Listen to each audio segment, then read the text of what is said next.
और उसके बाद उससे सीखने वाली चीजों को डिटेल में समझाऊंगा। दोस्तों, गीता के पहले अध्याय से आपको यह सीखने को मिलेगा कि ऐसी कौन सी सबसे पहली चीज है जो आपको लाइफ में आगे बढ़ने से रोकती है। भले ही आप में बहुत नॉलेज हो, आप में बहुत काबिलियत हो, लेकिन उस एक चीज की वजह से आप सही डिसीजन नहीं ले पाते और अपना काम नहीं कर पाते हैं। इसके साथ साथ सपने से हकीकत में इंसान कैसे बदल जाता है वह भी हम जानेंगे। कौरवों में दुर्योधन बहुत खुश हो रहा था। उसके पास बहुत बड़ी सेना थी। भीष्म पितामह थे, गुरु द्रोणाचार्य और गुरु कृपाचार्य जैसे बड़े बड़े योद्धा थे।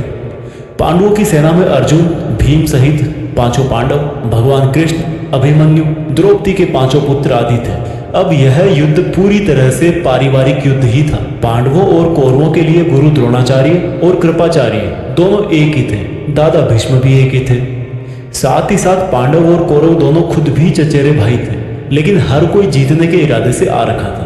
रणभूमि में जब जोर से युद्ध की घोषणा के लिए शंखनाद हुआ तो अर्जुन ने अपने सारथी भगवान कृष्ण से कहा कि हे कृष्ण, मेरे रथ को दोनों सेनाओं के बीच में एक बार ले जाकर के खड़ा कर दो, ताकि मैं ये देख सकूं कि मुझे किनको मारना है। ऐसा सुनकर भगवान कृष्ण ने अर्जुन के रथ को कौरवों की सेना के सामने वहां पर ले जाकर के खड़ा कर दिया, जहां पर कौरवों की सेना में अर्जुन के दादा भीष्म पितामह और गुरु द्रोणाचार्य खड़े थे। और गुरु द्रोणाचार्य ने ही अर्जुन को तीर चलाना भी सिखाया था। अर्जुन ने युद्ध के मैदान में जिधर भी देखा वहां दोनों तरफ ही सिर्फ परिवार वाले नजर आ रहे थे। ये देखकर अर्जुन बहुत दुखी हो गए और कृष्ण से बोले, यहां तो हर कोई मेरा सगा संबंधी ही है, मैं अपने ही लोगों को युद्ध में नहीं मार सकता। मुझे इस राज्य के लिए तो क्या, अगर कोई तीनों लोक भी दे तो भी मैं ऐसा युद्ध नहीं करूंगा जिसमें मुझे अपनों को ही मारना पड़े। इस तरह से अर्जुन पूरे दुखी होकर और खुद को कोसते हुए अपने धनुष को छोड़कर रथ में वापस जाकर बैठ गए। दोस्तों, गीता के इस फर्स्ट चैप्टर से हमें यह सीखने को मिलता है कि वास्तविकता सोच से अलग होती है। हमें नहीं पता होता है कि जब हम कोई काम करने का इरादा लेकर जा रहे होते हैं तो वहां पर क्या हो सकता है। जब हम किसी बुरी चीज का सामना करते हैं तो हम संयम खो बैठते हैं और घबरा जाते हैं, और घबरा जाने के बाद हम हमारा ही असली रूप भूल जाते हैं। भले ही अर्जुन युद्ध कला में मास्टर थे और भले ही वो युद्ध करने के लिए मैदान में धनुष उठाकर चले आए, लेकिन युद्ध सिर्फ हथियारों के चलाना जानने से नहीं होता। उसके लिए इरादे भी चाहिए होते हैं, इमोशनल स्टेबिलिटी चाहिए होती है। मैदान में आकर अर्जुन को अपनी ड्यूटी से ज्यादा फैमिली और गुरुओं से मोह हो गया और उससे फिर वो दुखी हो गए। वो युद्ध करने का डिसीजन नहीं ले पाए। इससे यह भी सीखने को मिलता है कि जिंदगी में हमें हमारा कर्म करने से सबसे पहले रोकने वाला कोई होता है तो वो है हमारा मोह, यानी कि अटैचमेंट। आप सुबह जल्दी उठ सकते हो, लेकिन आपको नींद और आलस्य का मोह होता है। अर्जुन एक क्षत्रिय थे और युद्ध करना ही उनका काम था, और वो युद्ध करने में बहुत अच्छी तरह से ट्रेंड भी थे, लेकिन वो अटैचमेंट में आकर अपना कर्म भूल गए।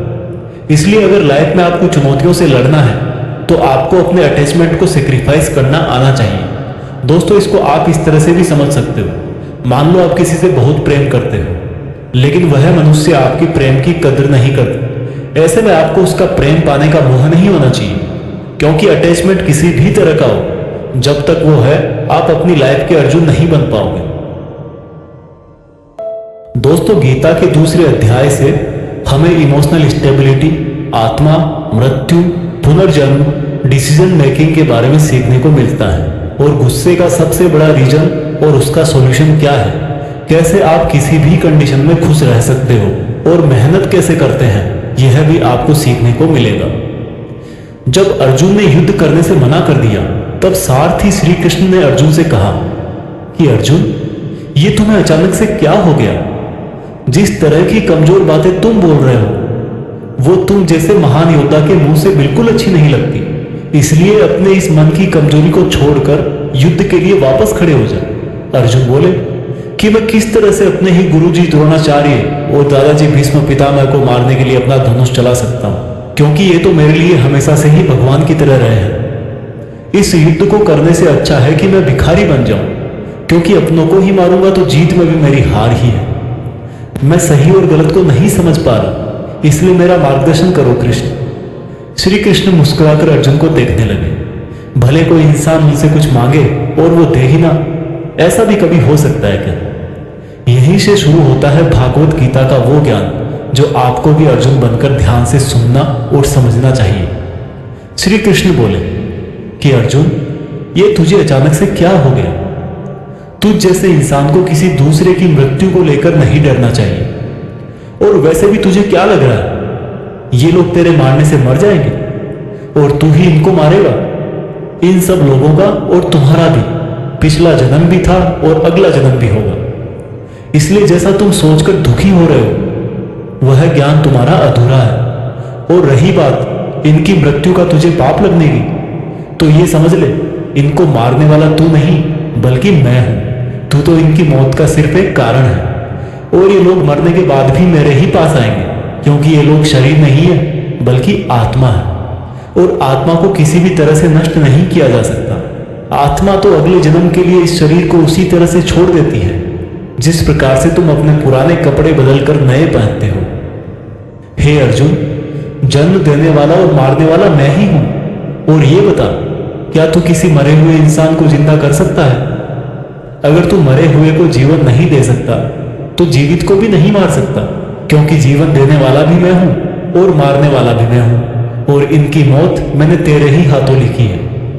और अर्जुन, अगर तुझे ऐसा लगता है कि आत्मा भी मरती है, तो ये जान ले कि आत्मा जैसे जन्म लेकर मरती है, वैसे ही मरने के बाद प्रकृति का चक्र पूरा करने के लिए उसको फिर से जन्म लेना पड़ेगा। इस प्रकार से भी आत्मा नष्ट नहीं हुई। और जब प्रकृति ऐसे ही चलती है, तो भला तू इसका जिम्मेदार कैसे हुआ? अर्जुन, जिस क्षत्रिय को जीवन में युद्ध करने का अवसर प्राप्त होता है, वो ना केवल भाग्यशाली है बल्कि उसका तो धर्म और कर्म ही युद्ध करना है। और अगर तूने ये युद्ध नहीं किया तो इसका मतलब यह होगा कि तूने अपना धर्म और कर्म अच्छी तरह से नहीं निभाया, और इसलिए तेरे नाम के साथ कलंक जुड़ जाएगा। और तेरे जैसे अर्जुन के लिए तो कलंक उसकी मौत से भी बड़ा है। जो लोग तुझे बहुत सम्मान दिया करते थे, वही लोग तेरी बहुत बुराइयां करेंगे, तेरी वीरता पर सवाल उठाएंगे। इसलिए अर्जुन, तू सुख दुख, हार जीत और फायदे नुकसान को छोड़कर अपने विचारों को स्थिर कर और युद्ध के लिए धनुष उठा, जिससे या तो तू युद्ध में मारा जाकर मेरी ही शरण में आएगा, या फिर विजेता बनकर धरती पर ही सुख भोगेगा। हे अर्जुन, तुमने आज तक जितना भी सीखा है वो मेरे इस ज्ञान के आगे बहुत छोटा है। तुम काम करने के पहले ही उसके परिणाम के बारे में सोच लेते हो, जबकि तुम्हें यह जान लेना चाहिए कि फल देने वाला मैं हूं और कर्म करने वाले हो तुम। तुम अपना काम करो, मैं अवश्य अपना काम करूंगा। इस बात पर अर्जुन ने श्री कृष्ण से सवाल किया कि आपने मुझे अपने विचारों को स्थिर यानी कि अपने इमोशंस और थॉट को कंट्रोल करने को कहा है, तो यह मैं कैसे करूं? इस पर श्री कृष्ण बोले कि जो व्यक्ति अपने मन की सभी इच्छाओं और अपने सभी कर्मों के फल के बारे में सोचना बंद कर देता है, वही स्थिर बुद्धि कहलाता है। ऐसे व्यक्ति को ना तो खुद के साथ बुरा होने से दुख होता है और ना ही किसी अच्छे काम में खुशी होती है। जिसके मन से हर प्रकार का डर, भावना और क्रोध नष्ट हो गए हैं, जो शुभ अशुभ के चक्कर से बाहर निकल गया है, जो इस प्रकार से अपनी इच्छाओं को वश में कर लेता है जैसे कोई कछुआ खुद को खुद में ही समेट लेता है, उस मनुष्य की बुद्धि स्थिर हो जाती है। क्योंकि अपनी इच्छाओं के बारे में सोचते रहने से हमें वो इच्छाएं अच्छी लगने लगती है। इच्छाएं अच्छी लगने लगती है तो फिर उन इच्छाओं को पूरा करने का मन करता है। जब उन इच्छाओं को पूरा करने में कोई रुकावट आती है तो फिर हमें गुस्सा आता है, और गुस्सा आने से इंसान पागल हो जाता है, और फिर वो अपना कर्म और धर्म भूलकर खुद ही अपनी स्थिति से नीचे गिर जाता है। परंतु अगर कोई अपनी इच्छाओं को वश में करके उनका गुलाम नहीं होता, तो उसका अंतर्मन शुद्ध रहता है और उसके दुख का अंत हो जाता है। और जब उसके सब दुख ही समाप्त हो जाते हैं तो उसकी बुद्धि स्थिर हो जाती है। परंतु जिसकी इच्छाएं और कामनाएं उसके मन से नहीं जाती है, वो मनुष्य कभी शांति नहीं पाता। और जब शांति ही नहीं पाएगा तो वो खुश कैसे रहेगा भला? उसकी हालत तो उस नाव की तरह होती है जिसको उसकी इच्छाओं की हवा किसी भी दिशा में बहा करके ले जा सकती है। स्थिर बुद्धि वाला प्राणी तो उस समुद्र की तरह है जिसमें चाहे कितनी ही नदियां आके मिले फिर भी उसको कोई फर्क नहीं पड़ता। और इसी तरह का स्थिर बुद्धि वाला प्राणी मृत्यु के बाद मेरी ही शरण में आता है। दोस्तों, अब आते हैं इस चैप्टर के मीनिंग पर। आप में से बहुत सारे लोग होंगे जो अपने प्रियजनों को खो देते हैं, और आज तक आप लोगों में से जिसने भी अपने प्रियजन को मृत्यु के द्वारा इस संसार से नहीं खोया, उसको भी यह जान लेना चाहिए कि उनकी जिंदगी में भी उनके किसी सबसे प्रिय, यहां तक कि खुद की भी मौत एक दिन जरूर होगी। लेकिन इससे उदास होने की कोई बात नहीं है, क्योंकि खुद भगवान ने ही कहा कि हम अपने जन्म से पहले भी इस दुनिया में नहीं थे और मौत के बाद भी नहीं रहेंगे, लेकिन उस समय हम किसी न किसी रूप में इस ब्रह्मांड में जरूर रहेंगे। और इसलिए हमें मौत से नहीं डरना चाहिए, क्योंकि या तो हमारा पुनर्जन्म होगा या फिर हम परमात्मा में हमेशा के लिए मिल जाएंगे। और जब सब लोग आखिर में एक ही जगह मिल जाएंगे तो फिर क्या भावुक होना। और यही प्रकृति का नियम भी है। और हम कोई शरीर नहीं है जो हमें डरने की जरूरत है, हम आत्मा है और उसी का अंश है जिसको हम भगवान कहते हैं। और अगर हमें बनाने वाला भगवान है तो फिर हमें उससे ही मिलने का प्रयत्न करना चाहिए। ये दुनिया तो मात्र उस ईश्वर का एक मायाजाल है। अब दोस्तों, अर्जुन डिसीजन नहीं ले पा रहे थे। जब भी हम कोई डिसीजन लेते हैं तो एक तरफ हमारा अटैचमेंट होता है और दूसरी तरफ वो होता है जो हमें करना चाहिए। और इसी मोह के चक्कर में हम वो नहीं कर पाते जो हमारा रियल काम होता है और जो हमें लाइफ में सफलता के रास्ते पर आगे ले जाता है। उदाहरण के लिए, अगर आपको घर से दूर पढ़ाई करने के लिए या सपने पूरे करने के लिए घर से दूर जाना पड़ रहा है तो आपको अपने परिवार का मोह छोड़ना पड़ेगा। इसी तरह से आपको हर डिसीजन में यह देखना है कि आपकी लाइफ में मोह कौन कौन से हैं और आपके कर्तव्य के लिए जरूरी क्या है। इसके बाद बात करते हैं कि हमारी प्रॉब्लम्स का सबसे बड़ा कारण क्या है और उनका सबसे बड़ा सॉल्यूशन भी क्या है। दोस्तों, हमारे दुखों का सबसे बड़ा कारण है हमारा अपनी इच्छाओं के बारे में सोचना। जब हम अपनी इच्छाओं के बारे में सोचते हैं तो समय बीतने के बाद हम उनको पूरा करने की भी कोशिश करते हैं। और जब वो कोशिशें नाकाम हो जाती है तो हमारे अंदर गुस्सा पैदा हो जाता है। और गुस्सा ऐसी चीज है जिसको अगर किसी ने शरीर छोड़ने के पहले नहीं छोड़ा तो कभी आप अपने जीते जी खुश नहीं रह पाओगे। आप हमेशा अपने आप को समस्याओं से घिरा हुआ ही पाओगे, क्योंकि ये दुनिया तो सिर्फ आपका ही रिफ्लेक्शन है। अब आप यह भी बोलोगे कि अगर जिंदगी में कोई इच्छा ही नहीं रखेंगे तो सक्सेस कैसे हासिल होगी, नाम कैसे कमाएंगे। तो दोस्तों, इसके बारे में भगवान कृष्ण ने कहा है कि सबसे पहले आप अपने कर्म को पहचानिए, यानी कि आपके लिए ऐसा क्या करना जरूरी है जो आपको अपना लक्ष्य प्राप्त करवाए। और उसके बाद सफल होने की उम्मीद या असफल होने का डर मन में पैदा किए बिना अपने काम को ऐसे करें जैसे वो काम आप नहीं बल्कि खुद भगवान कर रहे हैं। और इस तरह से आपकी हिम्मत कभी नहीं टूटेगी, क्योंकि आपको यह लगेगा कि ये काम मैं नहीं बल्कि मेहनत भगवान कर रहे हैं। और इस तरह से आपकी हिम्मत कभी नहीं टूटेगी, क्योंकि आपको यह लगेगा ही नहीं कि आप मेहनत कर रहे हो। दोस्तों, अब गीता के 3rd चैप्टर में हम जानेंगे कि ऐसी कौन सी 2 चीजें हैं जो आपको इस दुनिया में कुछ भी हासिल करके दे सकती है। इसमें यह भी जानेंगे कि हम क्या हैं और हमारे अपने मन को अपने काबू में करके अपनी सभी गंदी आदतें कैसे छोड़ें और अपनी मनचाही मंजिल कैसे प्राप्त करें। अर्जुन बोले, हे कृष्ण, आपकी बातें सुन के ऐसा लग रहा है कि जैसे ज्ञान कर्म से ज्यादा सही है, लेकिन आप तो मुझे सन्यासी बनने की जगह युद्ध करने के लिए बोल रहे हो। तो आप ये बताइए कि मैं ज्ञान का रास्ता अपनाकर सन्यासी बनूं या कर्म का रास्ता अपनाकर युद्ध लड़ूं। सुनकर कृष्ण बोले, इस संसार में मैंने खुद ने ही 2 तरह के योग बनाए हैं। योग मतलब ऐसा रास्ता जिससे हम अपना जीवन सफल बनाते हैं। उनमें से एक है ज्ञान योग और दूसरा है कर्म योग। और अर्जुन, तुम एक मनुष्य हो, तुम चाह करके भी अपने शरीर के कर्मों को पूरी तरह से नहीं छोड़ सकते। उदाहरण के लिए, तुम्हें हर पल सांस तो लेना ही पड़ेगा, अगर पेट है तो खाना तो पड़ेगा ही। और अगर तुम इन सब को किसी भी शक्ति से रोकना भी चाहोगे तो क्या निश्चित है कि तुम अपनी इच्छाओं के बारे में नहीं सोचोगे। कहने का मतलब है, तुमसे जाने अनजाने में कर्म तो हो ही जाएगा, क्योंकि तुम मनुष्य हो। और तुम तो वैसे क्षत्रिय हो तो तुम अपने धर्म से भी बंधे हो। इसलिए तुम्हारे लिए संन्यास के रास्ते की जगह कर्म का रास्ता ज्यादा सही है। मतलब ज्ञान योग या सांख्य योग की जगह कर्म योग ज्यादा सही है। इसलिए तुम यह सोचकर कि यह काम तुम नहीं कर रहे हो बल्कि प्रकृति का गुलाम होकर तुम्हारा शरीर कर रहा है, फल की इच्छा किए बिना अपना कर्म योग करो।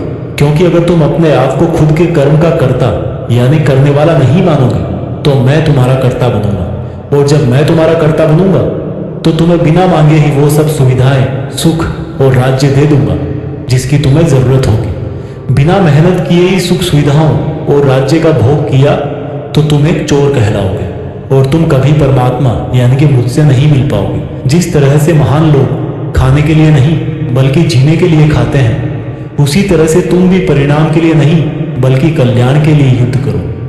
हे अर्जुन, तुम मनुष्यों में सबसे बड़े हो, इसलिए जैसा तुम करोगे ठीक वैसा ही तुम्हारी संतान या आने वाली दुनिया करेगी। अर्जुन, अब तुम मुझको ही देख ले, मैं तो भगवान हूं, मुझे भला किसी काम को करने की जरूरत क्या है? पर मैं इसलिए अपना कर्म करता हूं क्योंकि मनुष्य की आत्मा मेरा ही छोटा सा अंश है, और जैसा मैं करूंगा वैसा ही फिर मनुष्य करेगा, और इस तरह से तो पूरी सृष्टि ही नष्ट हो जाएगी। कोई अगर तुम्हारा साथ भी ना दे या तुम्हारी आलोचना भी करे तो तुम उनको बिना कुछ कहे सिर्फ अपना कर्म करते जाओ, और ऐसा करने पर वह मनुष्य भी कुछ समय बाद तुम्हारे जैसा ही करने लग जाएगा। जो व्यक्ति यह सोचता है कि वह कर्म खुद करता है, उससे बड़ा मूर्ख और दुखी इस दुनिया में और कोई नहीं है, और ज्ञानी लोगों के द्वारा ऐसे मूर्खों को कभी नहीं छेड़ा जाना चाहिए। इसलिए अर्जुन, तू भी अपने आप को इस कर्म के बंधन में ना बांधकर बिना किसी आशा के, दया के और पछतावे के अपना युद्ध कर। अर्जुन, खुद का धर्म और कर्म दूसरों के धर्म और कर्म से ज्यादा अच्छा समझा जाना चाहिए। भले ही हमारे खुद के धर्म में और कर्म के पालन करने में कोई कमी रह जाए। अर्जुन ने फिर सवाल किया कि अगर मनुष्य उसी परमात्मा का अंश है तो उससे गलतियां क्यों हो जाती हैं और वो बुरे काम क्यों करता है? भगवान श्री कृष्ण बोले कि मनुष्य शरीर भोग विलास करना चाहता है क्योंकि उसकी प्रकृति वैसी ही है, इसलिए अगर उसकी इच्छा पूरी नहीं होती तो उसको क्रोध आता है, और जिस तरह धुएं की वजह से आग दिखाई नहीं देती, उसी तरह से काम और क्रोध की वजह से मनुष्यों को अपना धर्म, कर्म और परमात्मा दिखाई नहीं देते, और इसी वजह से क्रोध और कामनाओं में आकर मनुष्य अपनी इंद्रियों और मन पर नियंत्रण खो देता है और ना चाहते हुए भी बुरे काम और गलतियां कर बैठता है। अर्जुन, तो हमेशा याद रखना, इस शरीर से ज्यादा शक्तिशाली है इसकी इंद्रियां, इंद्रियों से ज्यादा शक्तिशाली है मन, मन से शक्तिशाली है बुद्धि, और बुद्धि से ज्यादा शक्तिशाली हो तुम, यानी कि तुम आत्मा। इसलिए अर्जुन, तू अपनी आत्मा से अपनी बुद्धि को वश में कर। बुद्धि मन को वश में करेगी, मन इंद्रियों को वश में करेगा, और इंद्रियां शरीर को, यानी कि तुम्हारे बुरे कर्मों को। दोस्तों, अब श्री कृष्ण की कही गई बातों को हम आज की लाइफ के हिसाब से समझते हैं। देखो, इस दुनिया में रिजल्ट दो ही चीजों से आते हैं, ज्ञान और कर्म, मीन्स नॉलेज और एक्शन, लेकिन दोनों अलग अलग हैं। आज की दुनिया में हम दोनों चीजों को आपस में रिलेट करके देखेंगे। हमारे लिए नॉलेज भी उतना ही जरूरी है जितना एक्शन। नॉलेज का मतलब यह नहीं है कि आप सिर्फ एग्जाम पास करने के लिए सिलेबस को रटते हो, बल्कि नॉलेज का मतलब यह है कि आप सबसे पहले ये जानो कि आपके गोल्स क्या हैं, आपकी कैपेबिलिटीज और आपके इश्यूज क्या क्या हैं, और इन सबको मिलाकर गोल्स तक पहुंचने की आपकी प्लानिंग क्या है। ये है आपका नॉलेज, यानी कि ज्ञान योग। इसके अलावा आपको एक और चीज जाननी चाहिए कि मेरे भाई, आप शरीर नहीं हो, आप एक आत्मा हो। आपकी आत्मा यानी आप खुद अपने इमोशंस, अपनी थॉट्स और अपनी एक्टिविटीज से बहुत ऊपर हो, और अगर आप ऐसा सोचोगे तो मैं दावे के साथ कह सकता हूं, आप 99% नहीं बल्कि 100% अपनी प्रॉब्लम से ऊपर उठ जाओ। इसके बाद इस चैप्टर में दूसरा रास्ता बताया गया है कर्म योग, यानी कि आपके शरीर के एक्शंस। एक्शंस के लिए भगवान ने यह बोला है कि हमें कभी यह नहीं सोचना चाहिए कि काम हम कर रहे हैं, और जब हम ये सोचेंगे कि काम नहीं कर रहे तब इसके दो फायदे होंगे। एक तो ये कि आप अपनी मेहनत के रिजल्ट को लेकर टेंशन में नहीं रहोगे, और दूसरा ये कि आप इमोशनली स्टेबल होकर अपनी बेस्ट मेहनत कर पाओ। इसके साथ साथ आपको कभी भी अपने बुरे या अच्छे रिजल्ट को खुद पर लेकर दुख नहीं करना चाहिए, क्योंकि श्री कृष्ण की बातों के अनुसार मनुष्य को सिर्फ कर्म करने का अधिकार दिया हुआ। इसके अलावा आप अपनी किसी भी बुरी आदत से कैसे छुटकारा पाएं, इसको बहुत ही आसान शब्दों में बताया गया है कि आप अपने आप को उस परमात्मा का ही छोटा सा रूप यानी कि आत्मा समझो, और आत्मा के ध्यान से अपने ब्रेन को और ब्रेन से अपने मन को काबू में करोगे, और इसके बाद में आपका मन अपने आप आपके सभी फिजिकल सेंसेस यानी कि इंद्रियों को काबू में कर लेगा। और जब आपकी इंद्रियां आपके काबू में हो जाएगी तब बुरी आदत छोड़ना तो क्या कुछ भी मुश्किल नहीं है। गीता के चौथे अध्याय से हम जानेंगे कि भगवान कब और किस रूप में धरती पर आते हैं, भगवान को कैसे प्राप्त किया जाता है, गुरु से ज्ञान कैसे लिया जाता है, ज्ञान लेना क्यों जरूरी है। श्री कृष्ण बोले कि अर्जुन, जो महान गीता ज्ञान मैं तुझे बता रहा हूं वो मैंने बहुत पहले ही इसी पृथ्वी पर बताया था, लेकिन समय के साथ वो लुप्त हो गया। इस पर अर्जुन बोले कि हे कृष्ण, आप तो अभी वर्तमान काल में हो, तो आप बहुत पहले के समय में ऐसा कैसे कर सकते हो? श्री कृष्ण बोले कि अर्जुन, तुझे नहीं पता कि तेरे और मेरे कितने जन्म हो चुके हैं। जब जब इस संसार में धर्म का नाश होता है तब तब मैं अधर्म का नाश करने इस धरती पर मानव रूप में आता हूं और कर्म करके अपना शरीर यहीं छोड़कर वापस चला जाता हूं। जिस तरह से कोई शिष्य मुझे बहुत प्रेम करता है, उसी प्रकार से मैं भी अपने शिष्यों से बहुत प्रेम करता हूं। मैंने भले ही इस संसार को बनाया है, लेकिन मैं फिर भी यह नहीं सोचता कि यह मैंने बनाया है। इसलिए मनुष्य को भी कर्म करते समय यह नहीं सोचना चाहिए कि मैं कर रहा हूं। जो मनुष्य किसी भी कर्म के फल और सुख दुख से परे होकर कर्म करता है वही सबसे अच्छा है। जिसको अपने शरीर पर कोई घमंड नहीं होता, उसको वश में रखता है, वही मनुष्यों में सबसे ऊंचा है। और अर्जुन, जो मनुष्य इस धरती में खुश नहीं रह पाता वो परलोक में भी खुश नहीं होता। इसलिए किसी भी मनुष्य को अपने गुरु को पहचान कर, अपनी इंद्रियों को जीत कर, अपना लालच छोड़कर उनकी सेवा करके उनसे वह ज्ञान सीखना चाहिए जिससे बड़े बड़े पापी भी मेरी शरण में आ जाते हैं। जिस तरह से आग सूखी लकड़ियों को जला देती है, उसी तरह से गुरु से सीखा हुआ ज्ञान भी हर अज्ञान को मिटा देता है। हमेशा कर्म करने वाला और हमेशा मुझ में श्रद्धा रखने वाला ही मुझको प्राप्त कर पाता है। इसलिए जिसने भी कर्म योग से सभी कर्मों को और खुद को अकर्ता मानते हुए परमात्मा को अर्पण कर दिए हैं, ऐसे मनुष्य को उसके कर्म कभी नहीं बांधते। इसलिए अर्जुन, तू भी मेरे इस दिए हुए ज्ञान से यह समझ कि कर्म तू नहीं बल्कि मैं कर रहा हूं। दोस्तों, इस चौथे चैप्टर में यह साफ कहा गया है कि जब भी धरती पर मानवता का नाश होता है और निगेटिव एनर्जी लोगों में ज्यादा होती है, तब तब भगवान किसी भी रूप में आकर धर्म को फिर से स्थापित करते हैं। इसमें यह भी बताया गया है कि अगर किसी से आपको कुछ सीखना है तो सबसे पहले आपके मन में उसके प्रति रेस्पेक्ट होनी चाहिए, कोई लालच नहीं होना चाहिए और बुरी भावना भी नहीं होनी चाहिए। और ये नॉलेज लेना और सीखना हमारे लिए जरूरी क्यों है? क्योंकि हम चाहे किसी भी फील्ड में हो, ऑब्वियस सी बात है कि हमें उस फील्ड के गुरुओं से ज्ञान तो लेना ही पड़ेगा। और ज्ञान ऐसा तरीका है जो इस लाइफ में आपके टारगेट से और उस लाइफ में आपके परमात्मा से मिला सकता है। भागवत गीता के 5वें चैप्टर में हम जानेंगे कि अपने गोल्स को कैसे प्राप्त किया जाता है और किस तरह से हमारा शरीर हमको आलस में बांधने की कोशिश करता है। अर्जुन बोले, हे श्री कृष्ण, मैं अभी भी यह नहीं समझ पा रहा हूं कि मेरे लिए कर्म ज्यादा अच्छा है या कर्मों से संन्यास। श्री कृष्ण बोले, देखो अर्जुन, भले ही संन्यास और कर्म दो अलग अलग रास्ते हैं, लेकिन दोनों की मंजिल एक ही है और वो है भगवान।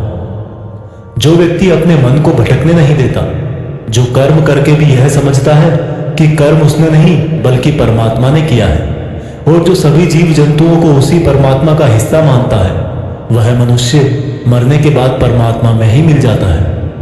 महान पुरुष अपना हर काम खुद के विचारों को साफ करने और दूसरों का कल्याण करने के लिए ही करते हैं।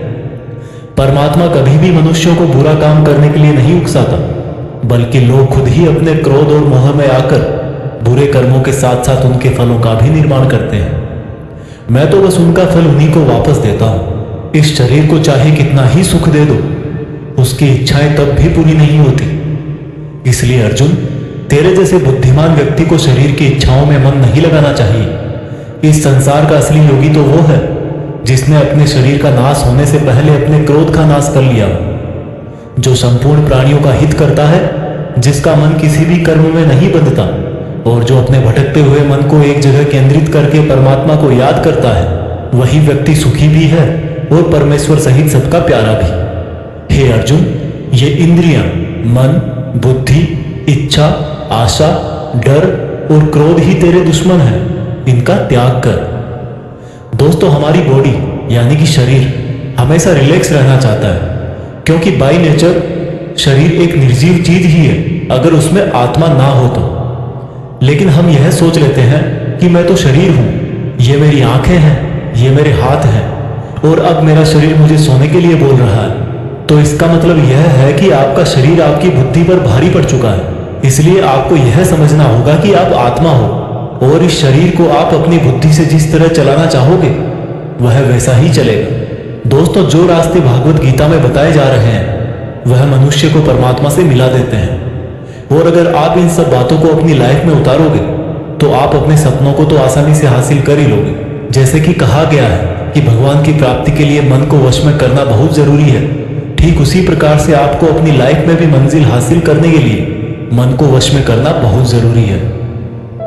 भागवत गीता के 6ठे अध्याय में हम जानेंगे कि एक योगी क्या होता है और योगी कैसे बनते हैं। यानी कि आज की लाइफ में बोले तो वह इंसान जो अपनी लाइफ में कुछ बड़ा करना चाहता है। इसके साथ साथ हम यह भी जानेंगे कि क्या होगा अगर आपने इस जीवन में बहुत मेहनत करी लेकिन फिर भी आपकी डेथ होने से पहले आपका सपना पूरा नहीं हुआ।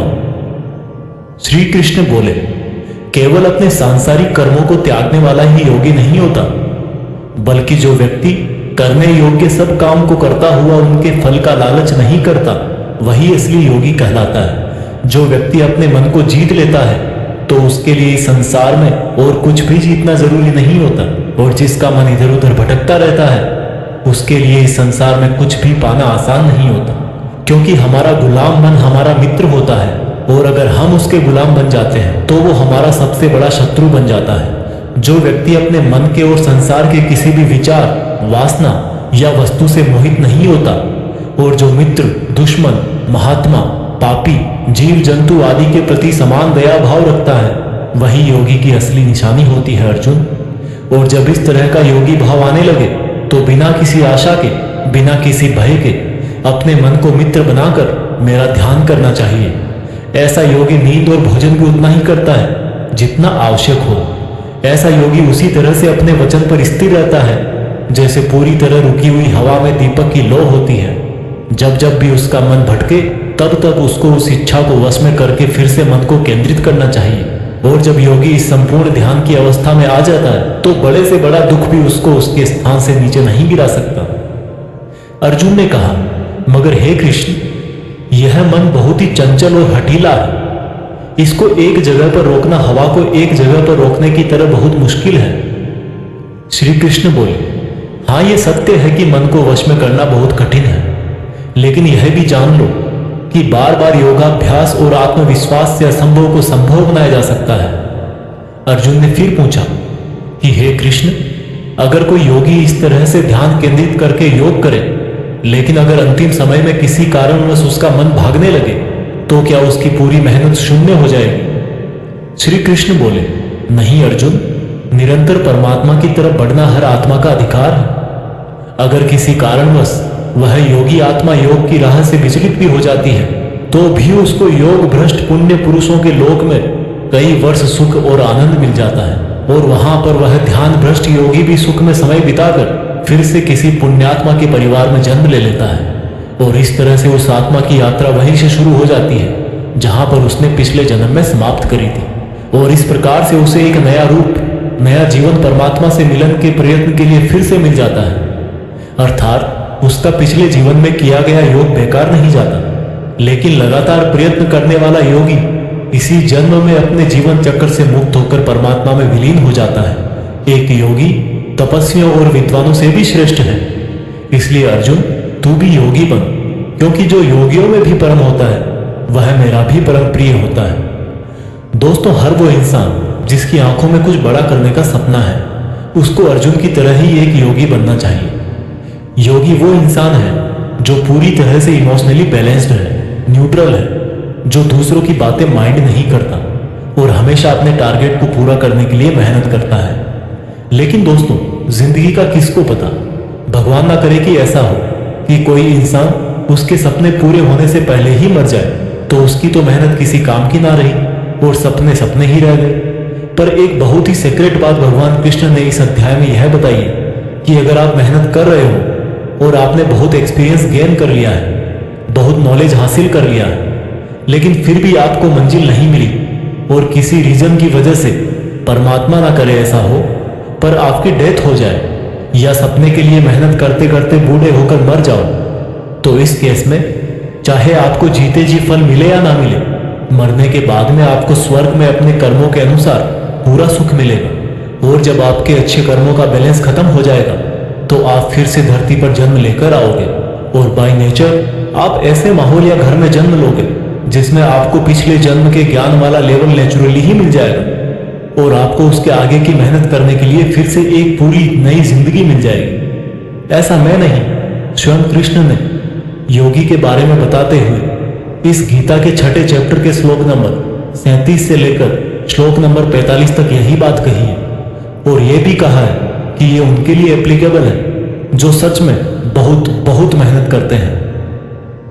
भागवत गीता के 7वें चैप्टर में बताया गया है कि ईश्वर किस तरह से इस संसार को चलाते हैं, ईश्वर को कौन से भक्त बहुत अच्छे लगते हैं, इंसान भगवान को क्यों नहीं जान पाता है। भगवान कृष्ण बोलते हैं कि हे अर्जुन, अब मैं तुझे वो बातें बताने वाला हूं जिनको जानकर तुझे इस संसार में दूसरा कोई सा भी ज्ञान जानने की जरूरत नहीं पड़ेगी।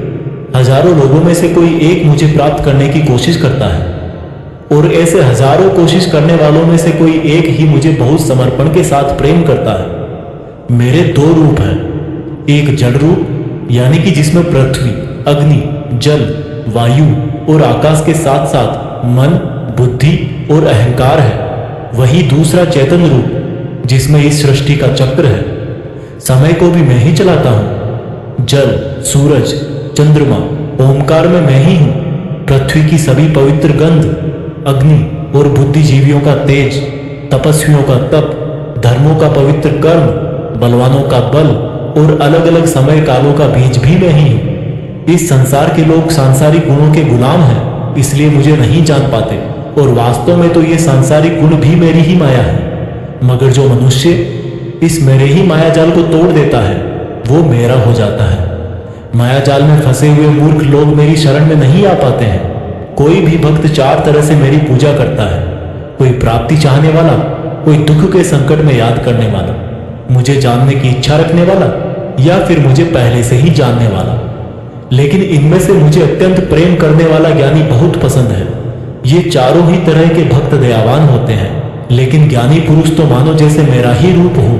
और ज्ञानियों में भी जो व्यक्ति मुझे बहुत सारे जन्मों से मानता आया है वो मृत्यु के पश्चात मुझ में ही समा जाता है। जो लोग किसी इच्छा पूर्ति के लिए अगर किसी देवता की भक्ति करते हैं तो मैं उन भक्तों की आस्था उन्हीं देवताओं में स्थिर कर देता हूं और वो भक्त उन्हीं देवताओं को प्राप्त हो जाते हैं। लेकिन यह फल ज्यादा समय तक नहीं चलता और अगर कोई भक्त अगर किसी भी प्रकार से मेरी ही पूजा करता है तो उसे मैं अपना ही बना लेता हूं। जो मूर्ख मुझे जन्म लेने और मरने वाला मानते हैं वो मुझे प्राप्त नहीं कर पाते।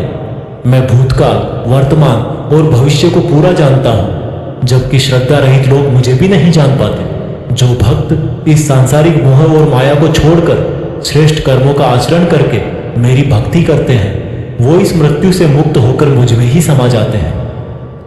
तो दोस्तों, आज के समय के हिसाब से इस चैप्टर का मतलब आप इस तरह से निकाल सकते हैं। जब आप अपनी लाइफ में कोई टारगेट सेट करते हो तो आप टाइम बीतने के बाद टारगेट को भूलने लगते हो, क्योंकि डिस्ट्रैक्शंस बहुत सारे होते हैं। जैसा श्री कृष्ण ने बताया कि मायाजाल में फंसा हुआ व्यक्ति भगवान को भूल जाता है, ठीक वैसे ही कई बार बहुत मेहनत करने वाला व्यक्ति भी राह से भटक जाता है और सोचने लगता है कि ये टारगेट वारगेट सब बेकार है, लाइफ के मजे लो, कल को पता नहीं रहूं या ना रहूं। और इस तरह के लोगों को गीता में मूर्ख कहा गया है, जो इतना भी नहीं जानते कि ये डिस्ट्रैक्शन तो खुद मेहनत करने वालों को आजमाते हैं कि ये इंसान उसमें उलझ के रह जाएगा या इसको पार कर जाएगा। और इस तरह से लगातार बिना भटके जो हार्डवर्क करता है उसी को सक्सेस मिलती है। भागवत गीता के 8वें चैप्टर में आप जानेंगे कि भगवान क्या है और उनको कैसे प्राप्त किया जा सकता है, देवता कौन है, ये संसार कैसे चलता है और क्यों हमें आज से ही हार्ड वर्क में लगना चाहिए। अर्जुन बोले, हे कृष्ण, ये परम ब्रह्म क्या है, आध्यात्म क्या है, कर्म क्या है, ये संसार क्या है और ये देवता कौन है, इस संसार का फैसला कौन करता है और कोई योगी आपको कैसे पहचानता है। श्री कृष्ण बोले, ब्रह्म परम अक्षर है, आध्यात्म जीवों का स्वरूप है, कर्म भूतकाल का एक ऐसा त्याग है जिससे वर्तमान में परिणाम उत्पन्न होते हैं, हमेशा उत्पन्न और अंत होने वाले का नाम संसार है। जिनको शास्त्रों में परम पुरुष बताया गया है वही देवता है। इस संसार का फैसला करने वाला मैं ही हूं और जो भी पुरुष अपने अंतकाल में जिस जिस भाव को याद करता हुआ और अपने ध्यान को प्रकृति में केंद्रित करके शरीर छोड़ता है तो वह उसी भाव को प्राप्त होता है। इसलिए मेरा स्मरण करने वाले सदैव मेरे पास ही आते हैं। इसलिए अर्जुन, तू भी मुझ में ही ध्यान रख के युद्ध कर, जिससे कि तू मुझे ही प्राप्त होगा। जो लोग हमेशा मुझे याद करते हैं वह बहुत आसानी से मेरे पास आ जाते हैं, और जो मेरे पास आ जाता है उसके दुख और मृत्यु चक्र समाप्त हो जाते हैं। ब्रह्मा का एक दिन 1000 युगों का होता है और एक रात भी 1000 युगों की होती है। ब्रह्मा के दिन की सुबह में ही संपूर्ण संसार का निर्माण होता है और रात के आरंभ में ही वह संसार फिर से ब्रह्मा में समा जाता है और हर दिन ऐसा ही चक्र चलता रहता है। लेकिन जो मेरे भक्त होते हैं वो जल्दी ही इस चक्र से मुक्त हो जाते हैं। अर्जुन, अब मैं तुम्हें वह 2 रास्ते बताऊंगा जिनसे होते हुए ही लोग या तो परम गति को प्राप्त होते हैं या फिर इस संसार में वापस आते हैं। जब सूर्य का प्रकाश रहता है, शुक्ल पक्ष होता है और सूर्य उत्तरायण में होता है, तब शरीर छोड़ने वाले कर्मयोगी मेरे पास हमेशा के लिए आ जाते हैं। जब रात्रि होती है, कृष्ण पक्ष होता है और सूर्य दक्षिणायन में होता है, उस वक्त पर कर्मयोगी शरीर त्याग कर परलोक में बहुत समय तक तरह तरह के आनंद सुख भोग करके वापस जन्म लेते हैं। केवल एक योगी ही इस रहस्य को जानकर सब कर्मों के फलों का मोह छोड़कर परम ब्रह्म को प्राप्त होता है। दोस्तों, इस चैप्टर का आप आजकल की लाइफ के लिए इस तरह से मीनिंग निकाल सकते हो। कोई भी वो मंजिल जिस पर आप हमेशा के लिए अपना नाम दुनिया के सामने लिखना चाहते हो, उसके लिए आपको बहुत हार्ड वर्क करना पड़ेगा। क्योंकि जैसा श्री कृष्ण ने बताया कि ये संसार का चक्र बहुत बड़ा है और लोग आते रहते हैं और लोग जाते रहते हैं। लेकिन जिन लोगों को अपनी लाइफ में कुछ ऐसा करना है जिसकी वजह से उनका नाम हमेशा के लिए दुनिया में हो जाए, उन लोगों को ज्ञान योगी और कर्मयोगी बनना पड़ेगा। ब्रह्मा का जो एक दिन है उसका मतलब है कि ये यूनिवर्स बहुत पहले से है और बहुत आगे तक चलेगा, और इंसान की लाइफ उस यूनिवर्स के सामने बहुत बहुत छोटी है। इसलिए ऐसा ना हो कि आप लाइफ में सिर्फ सपने सजो के बैठ जाओ और ब्रह्मा जी की शाम हो जाए। भागवत गीता के 9th चैप्टर में हम जानेंगे कि जब हम अलग अलग देवताओं की पूजा करते हैं तो उससे क्या होता है। इसी को हम प्रैक्टिकल लाइफ में लाकर भी जानेंगे। श्री कृष्ण बोले कि हे अर्जुन, अब मैं तुझे बहुत ही गुप्त और बड़ा ज्ञान देने वाला हूँ। वह मनुष्य जो मुझ में श्रद्धा नहीं रखते, वह इस संसार में बार बार दुख भोगने के लिए आते रहते हैं और जाते रहते हैं। मैं ही इस संसार को बार बार बनाता हूँ और मिटाता हूँ। मैं ही मनुष्यों को उनके कर्मों के अनुसार फल देता हूँ, पुनर्जन्म देता हूँ। लेकिन मुझे मेरे काम का बिल्कुल भी मोह और अहंकार नहीं है। मैं यह कर्म करते हुए भी इस कर्म के बंधन में नहीं बंधता। सब कुछ करके भी मैं नहीं मानता कि मैं कुछ करता हूँ। मेरी माया जाल में फंसने वाले और मुझे नहीं समझने वाले मूर्ख लोग और बेकार की आशा और बेकार काम करने वाले लोग हमेशा इसी संसार में फंसे रह जाते हैं। जो वेदों को पढ़ के स्वर्ग प्राप्ति के लिए मेरी पूजा करते हैं, वे लोग इंद्र के स्वर्ग का आनंद भोगते हैं। लेकिन उनके स्वर्ग के सुख तब तक ही चलते हैं जब तक उनके मानव जीवन के पुण्य खत्म नहीं हो जाते, और जब उनके पुण्य खत्म हो जाते हैं उनको वापस इसी पृथ्वी पर जन्म लेने आना पड़ता है। किंतु जो मुझ में मतलब परमेश्वर को ही सब कुछ मानकर अपने कर्म फल को त्याग कर निरंतर प्रेम करते हैं, मैं उनकी ना केवल सभी आवश्यकताएं पूरी करता हूँ बल्कि उन्हें सदा के लिए मेरी शरण में भी लेता हूँ। देवताओं को पूजने वाले देवताओं के पास, पितरों को पूजने वाले पितरों के पास, राक्षसों को पूजने वाले राक्षसों के पास, और मुझे मानने वाले सदा मेरे पास ही आते हैं। देवताओं, पितरों और भूतों को पूजने वालों का ज्ञान सीमित होता है और उनको फिर से इस मृत्यु लोक में आना पड़ता है। इसलिए अर्जुन, तू भी अगर कुछ खाए, दान करे, तप करे और कर्म करे तो मुझ में ही अर्पण करके करना।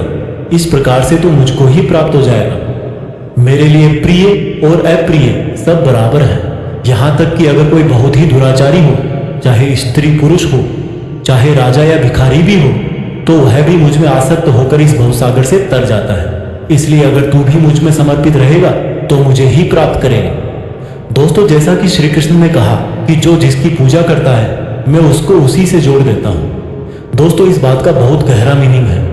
हम जिस तरह के इंसान के साथ समय बिताएंगे, टाइम बीतने के बाद में हमारी थॉट्स पर भी उसका असर हो सकता है। इसलिए निगेटिव थॉट्स वाले लोगों से दूर रहना चाहिए, और जो लोग पॉजिटिव रहते हैं, जिनकी जिंदगी में कुछ करने का मकसद है, उनकी रेस्पेक्ट करनी चाहिए। क्योंकि आज भले ही वो कुछ ना हो, लेकिन जैसा भगवान ने कहा कि जैसी भावना वैसा नतीजा, तो तो उस प्रकार से सही रास्ते पर चलने वाले एक दिन मंजिल तक पहुंच ही जाते हैं। भागवत गीता के 10वें चैप्टर में आप भगवान के द्वारा यह जानेंगे कि क्या भगवान का कोई रूप है, भगवान कहाँ कहाँ किस किस रूप में रहते हैं। वैसे तो आपने बहुत बार सुना है कि भगवान ऐसे हैं, भगवान वैसे हैं, यहाँ है, वहाँ है, हर जगह है, पर इसको हम जरा बारीकी से जानेंगे और मैं आपको यह भी बताऊंगा कि क्या इंसान के लिए भगवान को पूरा जानना संभव है।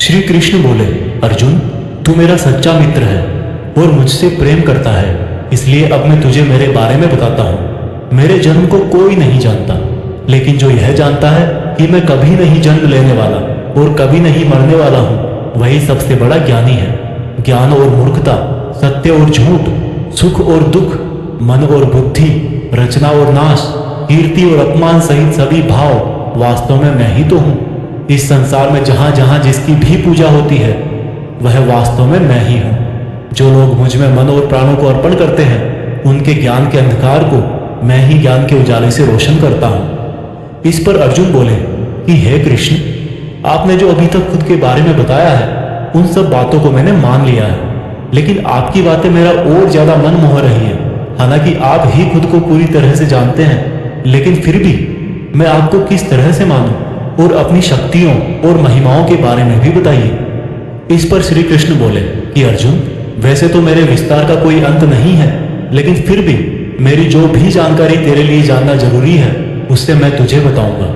अर्जुन, सभी समय मुझसे ही बने हैं, भूत, वर्तमान और भविष्य भी मैं ही हूँ। मैं ही विष्णु, सूर्य और चंद्रमा हूँ। वेदों में सामवेद, देवों में इंद्र और इंद्रियों में मन, जीवों में आत्मा, पर्वतों में सुमेर, रुद्रों में शंकर, वसुओं में अग्नि और धन दौलत में कुबेर भी मैं ही हूँ। जल में समुद्र, ग्रहों में बृहस्पति, अड़े रहने वालों में पहाड़, देवर्षियों में नारद, पेड़ों में पीपल, हाथियों में एरावत, मनुष्यों में राजा, गायों में कामधेनु, सर्पों में सर्पराज, नागों में शेषनाग, राजाओं में यमराज, गणनाओं में गणित, पक्षियों में गरुड़, योद्धाओं में श्री राम, समुद्र में मगरमच्छ, नदियों में गंगा, विद्याओं में ब्रह्म विद्या, विवादों का निर्णय, अक्षरों में ओम, कालों का महाकाल, मंत्रों में गायत्री, महीनों में मार्गशीर्ष, ऋतुओं में बसंत भी केवल मैं ही हूँ। छलों का जुआ, जीतने वालों की विजय, निश्चय करने वालों का निश्चय और भक्त पुरुषों की भक्ति भी मैं ही हूँ। वृष्णवंशियों में कृष्ण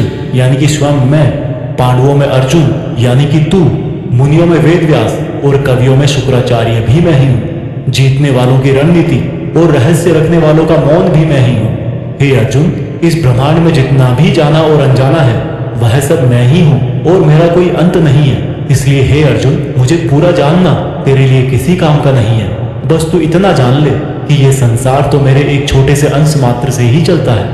दोस्तों, इस चैप्टर में आप जान गए होंगे कि ऐसी कोई जगह नहीं है जहां पर भगवान ना हो, और श्री कृष्ण ने यह भी कहा है कि अर्जुन को ना तो ईश्वर को पूरा जानना जरूरी है और ना ही वो पूरा डिटेल में जान पाएंगे। दोस्तों, इसको आप अपनी लाइफ में इस तरह से रिलेट करो कि जैसे भगवान ने कहा कि मैं अनंत हूँ और तू उतना ही जान जितना तेरे लिए जरूरी है, ठीक उसी प्रकार से आपको भी अपनी लाइफ में उन चीजों में अपनी एनर्जी और टाइम वेस्ट नहीं करना चाहिए जिनको जानना आपके लिए जरूरी नहीं होता।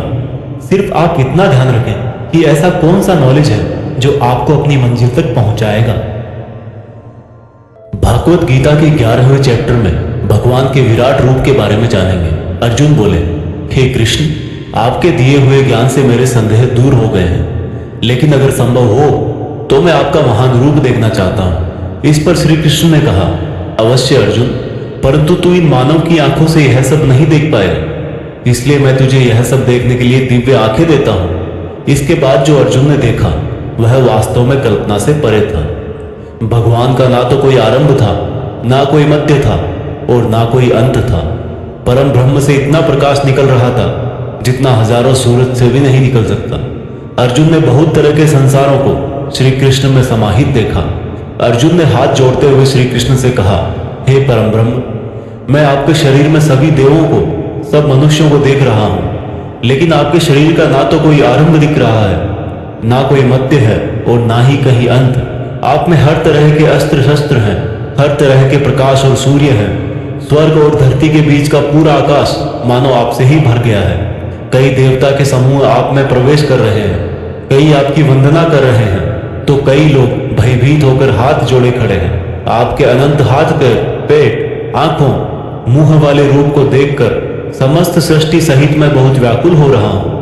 मैं पांडवों, कौरवों की संपूर्ण सेना के महान योद्धाओं को अंत होकर आप में जाता हुआ देख पा रहा हूं। आपके अनेक तरह के उग्र रूप इस संपूर्ण ब्रह्मांड को बहुत ऊर्जा दे रहे हैं। हे कृष्ण, इतने रूपों में आप कौन से हो? मैं आपको पहचान नहीं पा रहा हूं। इस पर कृष्ण बोले, मैं हर जगह हूं और मैं ही समय हूं। इन सेनाओं के योद्धाओं को नष्ट करने के लिए प्रकट हुआ हूं। इन सब योद्धाओं की मौत मैं पहले ही लिख चुका हूं। तू तो सिर्फ इनकी मौत का कारण है, मारने वाला तो स्वयं मैं ही हूं। इस पर अर्जुन भयभीत लेकिन गदगद होकर बोले, हे भगवान, आपका यह रूप देखकर अब मुझे पता लगा कि क्यों योगी, महर्षि, देवता जैसी आत्माएं आपका पूजन करती है। आप तो सत्य और असत्य से भी परे हैं। आपके इस रूप का वर्णन करने के लिए मेरे पास कोई शब्द नहीं है। आप ही इस जगत के पालनकर्ता और विनाशक हो। आपको कोटि कोटि नमस्कार, आपको कोटि कोटि नमस्कार, नमस्कार। आपके लिए हर दिशा से नमस्कार, क्योंकि आपका कोई आदि नहीं है, मध्य नहीं है और अंत भी नहीं है। हे प्रभु, मैंने जाने अनजाने में आपको भाई, कृष्ण, मित्र कहा है और कई बार लोगों के सामने आपका मजाक भी उड़ाया है। मुझे आपके इस सत्य का पता नहीं था, इसलिए अगर संभव हो तो मुझे क्षमा कीजिए। मैं आपकी वंदना करता हूँ। पिता जैसे पुत्र को और सखा जैसे सखा को क्षमा कर देता है, वैसे ही आप भी मुझे क्षमा करें। आपके इस रूप को देखकर मैं खुश भी हो रहा हूँ और भयभीत भी हूँ, इसलिए अब कृपा करके आप अपना प्रसिद्ध चतुर्भुज विष्णु रूप दिखाइए।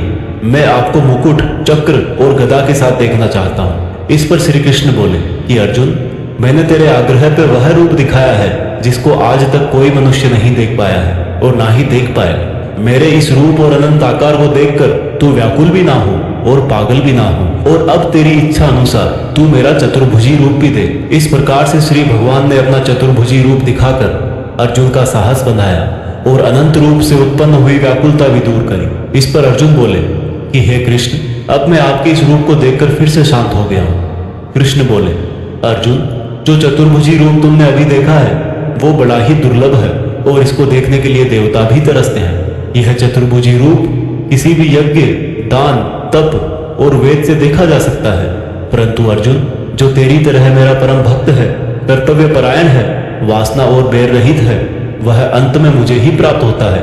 इसलिए मैंने यह रूप तुझे दिखाया है। दोस्तों, गीता के इस अध्याय से आप आज के टाइम में यह सीख सकते हो कि अगर हम अपनी मेहनत के रास्ते पर सही हैं तो कई बार हमें अपनी सफलता को पाकर विश्वास नहीं होता।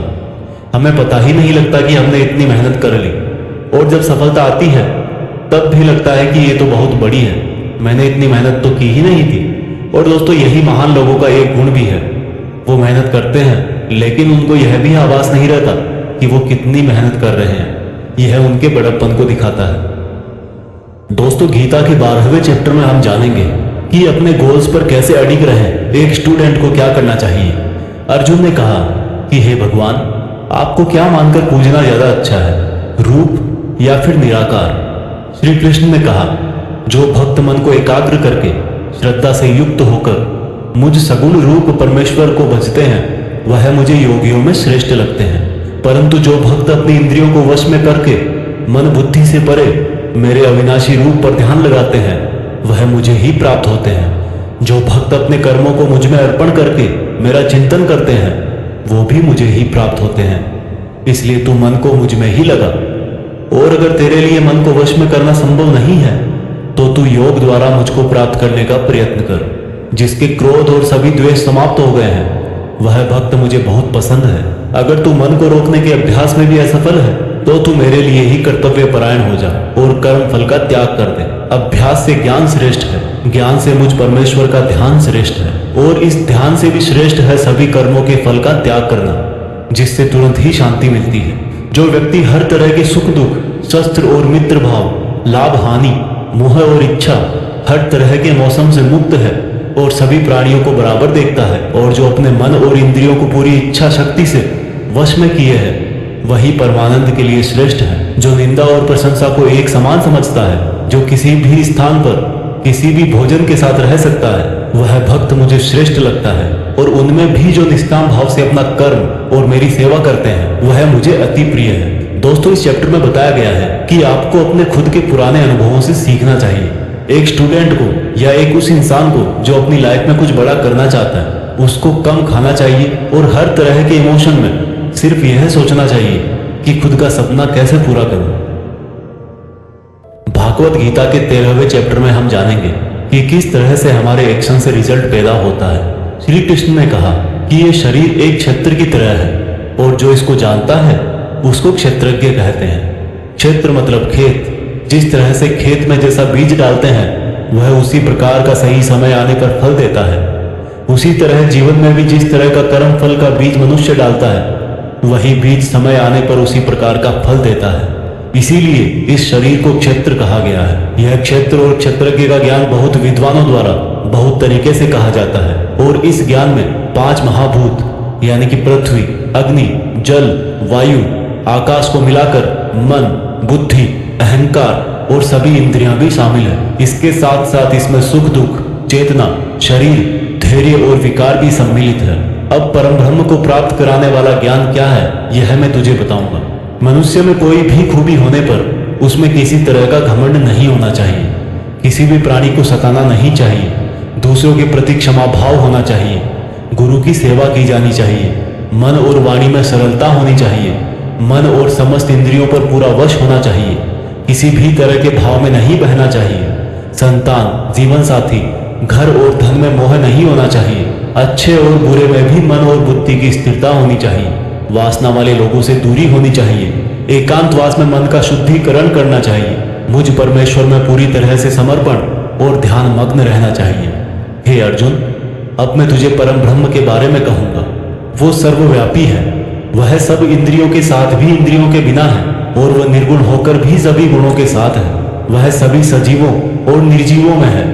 वह दूर भी है और पास में भी, लेकिन फिर भी जानने में नहीं आता। वह ब्रह्मा की तरह जीवन उत्पन्न करता है, विष्णु की तरह पालन करता है और शंकर की तरह विनाश भी करता है। वह अलग अलग कालों में होते हुए भी एक जैसा लगता है और एक ही काल में भी अलग अलग तरह का होता है। वह माया का भी महामाया है, परम ब्रह्मों से भी परम है और सब प्राणियों के साथ उनके हृदय में निवास करता है। परंतु इसके बाद भी यह जानने के योग्य है, हे अर्जुन, इस प्रकृति और पुरुष का भी कोई आरंभ नहीं है, क्योंकि प्रेम और घृणा और तीनों तरह के गुण अर्थात सत, रज और तम भी प्रकृति से ही आते हैं। कार्य और कार्यों को करने वाली इंद्रियां भी प्रकृति से ही उत्पन्न होती है। प्रकृति से जन्मा मनुष्य प्रकृति के ही गुणों को भोगता है और इन्हीं गुणों के भोग के अनुसार ही उसका जन्म और मरण तय होता है। इस तरह से जो भी मनुष्य इस पुरुष और प्रकृति के ज्ञान को जानता है वह कर्म करता हुआ भी मुझे प्राप्त होता है और मुझ परमात्मा को हर मनुष्य अपने अलग अलग तरीके से पाता है। किंतु जो मंद बुद्धि होते हैं वह तो इस ज्ञान को सुनकर और मेरी प्रकृति जानकर ही मृत्यु लोक से मुक्त हो जाते हैं। जो मनुष्य सभी कर्मों को प्रकृति से ही होने वाला मानता है वह अपनी आत्मा को अकर्ता समझकर इस भव सागर से पार हो जाता है।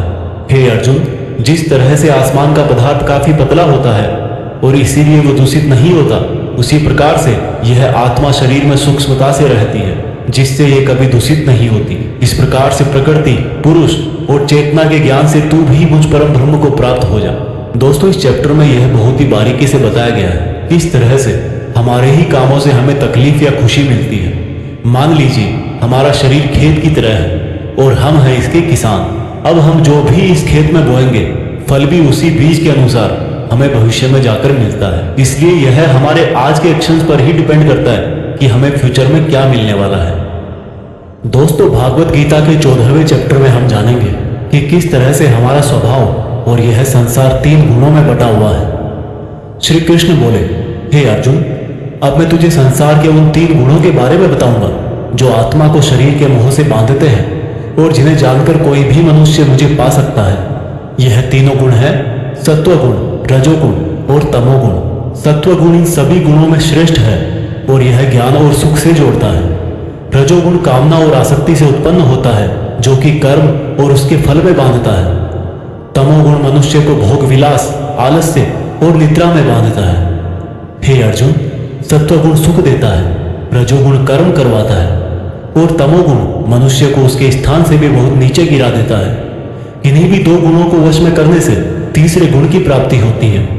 जिस पल मन में शांति और ज्ञान बढ़ा हुआ लगे, उस समय यह मानना चाहिए कि सत्वगुण बढ़ रहा है। जिस पल मन में लालच और स्वार्थ का आभास हो, उस समय रजोगुण बढ़ता है। जिस समय मन में अंधकार, विषयों में आसक्ति, आलस्य और निद्रा हो, उस समय मनुष्य में तमोगुण होता है। सत्वगुण में मरने वाला मनुष्य परमात्मा को प्राप्त होता है। रजोगुण वाला मनुष्य फिर से जन्म लेकर मनुष्य बनता है और तमोगुण वाला प्राणी अगले जन्म में कीट पतंग बनता है। सात्विक कर्म का परिणाम है सुख, राजस कर्म का परिणाम है दुख और तामस कर्म का परिणाम अज्ञान होता है। जो व्यक्ति इस बात को जानता है कि यह 3 गुण ही उससे सब काम करवाते हैं, तब वह अपने कर्तापन से और इस संसार से मुक्त हो जाता है और इस तरह से सोने, पत्थर और मिट्टी को एक जैसा समझने वाला मनुष्य परम ब्रह्म अर्थात मुझे प्राप्त हो जाता है। दोस्तों, यह 3 प्रकार सात्विक, राजस और तामस हमारी डेली लाइफ में बहुत यूजफुल है।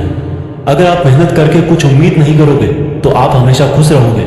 अगर आप किसी अच्छे रिजल्ट की कामना करके मेहनत कर रहे हो तो कोई गारंटी नहीं कि खुशी होगी या दुख होगा।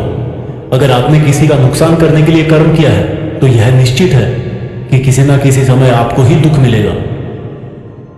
दोस्तों, गीता के 15वें चैप्टर में बताया गया है कि किस प्रकार से यह दुनिया एक इल्यूजन है और कैसे हम इसमें उलझकर रह जाते हैं। श्री कृष्ण बोले कि यह संसार बरगद के एक उल्टे पेड़ की तरह है, जिसकी जड़ें ऊपर है और डालियां, पत्ते नीचे की तरफ। पत्तियां वेदों को दिखाती हैं और डालियों के अंत में फल कार्य फल के जैसा है। इस पेड़ की जितनी भी शाखाएं हैं वो 3 तरह के गुण यानी कि सत्व, रज और तम से ही बनी है। इसकी जड़ों में स्वयं परमात्मा विराजमान है। इस पेड़ की शाखाओं के अंत में नई कोंपले मनुष्य की इच्छाओं को दिखाती है। यह पेड़ हर दिशा में इस तरह से बढ़ा रहता है कि ज्ञान के अभाव में मनुष्य इसमें उलझकर ही रह जाता है और जो इस पेड़ के रहस्य को जान लेता है वह परम ब्रह्म को प्राप्त हो जाता है। इसलिए इस माया वाले जीवन रूपी बरगद के पेड़ को ज्ञान की कुल्हाड़ी से काटकर उचित योग का पालन करके उस परम ब्रह्म को ढूंढना चाहिए और जिसका मान, मोह, सम्मान, अपमान सभी नष्ट हो गए हैं और बुद्धि स्थिर हो गई है, वह पुरुष इससे मुक्ति पा सकता है। और मुक्ति पाकर जिस परम पद को वे पुरुष प्राप्त होते हैं उसको कोई भी सूरज रोशन नहीं कर सकता, क्योंकि वह मेरा परम धाम है। हे अर्जुन, इस मानव शरीर में आत्मा मेरा ही अंश है और यह आत्मा ही मृत्यु के बाद दूसरे शरीर में चली जाती है। यह शरीर कान, आंख, त्वचा, जीभ, नाक और मन से ही इन इंद्रियों का और वासनाओं का सेवन करता है और यह केवल ज्ञानी जन ही जानते हैं। इस संसार में शरीर नाशवान है और आत्मा अविनाशी है और इन सब में सबसे श्रेष्ठ है परमात्मा, जो कि सब लोगों का पालन पोषण करता है। इसलिए मैं ही पुरुषोत्तम हूँ। दोस्तों, इस चैप्टर में हमने देखा कि हम जिंदगी में बहुत बार उस चीज के पीछे भागते हैं जिसको हासिल करके भी हमारी इच्छा खत्म नहीं होती। हम जितनी इच्छाएं पूरी करते हैं उतनी ही और बढ़ जाती हैं। इसलिए उस इंसान को जिसको लाइफ में कुछ बड़ा करना है उसको अपने डिटर्मिनेशन से उन इच्छाओं के जाल को काट देना है, तभी वह इस इल्यूजन वाले ट्री से परमात्मा को यानी कि आपकी पर्सनल लाइफ के केस में सक्सेस को ढूंढ पाएगा। दोस्तों, गीता के 16वें चैप्टर में बताया गया है कि मनुष्य के कौन से 2 नेचर या बिहेवियर होते हैं। श्री कृष्ण बोले, हे अर्जुन, इस संसार में 2 तरह के स्वभाव हैं, देवीय स्वभाव और असुरी स्वभाव, यानी कि देवता के समान और राक्षस के समान। पहले मैं तुझे देवीय स्वभाव के बारे में बताऊंगा। कभी भय ना करना, अपने मन को शुद्ध रखना, हमेशा परमात्मा को ही याद करना, इंद्रियों को वश में रखना, धर्म ग्रंथों का पाठ करना, किसी भी जीव को कष्ट नहीं देना, हर तरह के भाव में सम रहना, हर जीवात्मा को बराबर समझना, कभी क्रोध और मोह ना करना, क्षमा करना, धैर्य रखना और यहाँ तक कि अपने ही गुणों का भी अभिमान नहीं करना देवीय स्वभाव है। अब मैं तुझे असुरी स्वभाव बताऊंगा। घमंड, क्रोध, सांसारिक आसक्ति, नफरत, अज्ञान, वासनाएं, आशाएं करना और शरीर को इंद्रियों के वश में रखना असुरी स्वभाव है। असुरी स्वभाव वाले ना तो सम्मान से बात करते हैं और ना ही सत्य बोलते हैं। बुरे कर्मों से जिनका स्वभाव पूरी तरह से नष्ट होकर बुद्धि मंद हो चुकी है और जो इस संसार में सिर्फ नाश का कारण ही बनते हैं, इन व्यक्तियों की इच्छाएं कभी पूरी नहीं होती। उन व्यक्तियों का सुख सिर्फ इंद्रियों के सुख तक ही सीमित है। वह हमेशा और अधिक वस्तुएं प्राप्त करने में ही लगे रहते हैं। वह हर काम को करने वाला खुद को ही मानते हैं। वे सिर्फ दिखावे के लिए ही धर्म और दान करते हैं। देवीय स्वभाव से मुक्ति होती है जबकि असुरी स्वभाव से बंधन उत्पन्न होता है। असुरी स्वभाव वालों को तो मैं बार बार असुरों में ही जन्म देता हूँ। इस तरह से असुरी हमेशा नीचे गिरते रहते हैं। हे अर्जुन, काम, क्रोध और लोभ ही नरक के 3 द्वार हैं। इसलिए इनको जितना जल्दी हो छोड़ देना चाहिए। जो भी मनुष्य इन तीनों नरक के द्वारों को छोड़ देता है वह तो फिर मेरे ही आश्रय में आता है। इसलिए हे अर्जुन, तू शास्त्रों सहित इस दैवीय स्वभाव को प्राप्त करके आगे बढ़ता जा। दोस्तों, इस चैप्टर का मीनिंग तो आपको आसानी से समझ में आ ही गया होगा। आखिर में जो 3 नेगेटिव फैक्टर्स बताए गए हैं, वासनाएं, गुस्सा और लोभ, यह सबसे बड़े दुश्मन है। इनसे जरा बच के रहना। दोस्तों, गीता के 17वें अध्याय में आप जानेंगे कि कर्मों को, भोजन को, यज्ञ को, तप को, ज्ञान वगैरह को कौन से 3 भागों में बांटा गया है। अर्जुन बोले, हे कृष्ण, जो मनुष्य शास्त्रों को छोड़कर देवों की पूजा करते हैं वो क्या है, सात्विक, राजस या तामस? कृष्ण बोले, हे अर्जुन, जो व्यक्ति देवों को पूजते समय जिस तरह का विचार रखते हैं वे उसके हिसाब से ही सात्विक, राजस या तामस बनते हैं। सात्विक लोग देवताओं को पूजते हैं, राजस यक्ष और राक्षसों को और तामस प्रेतों को।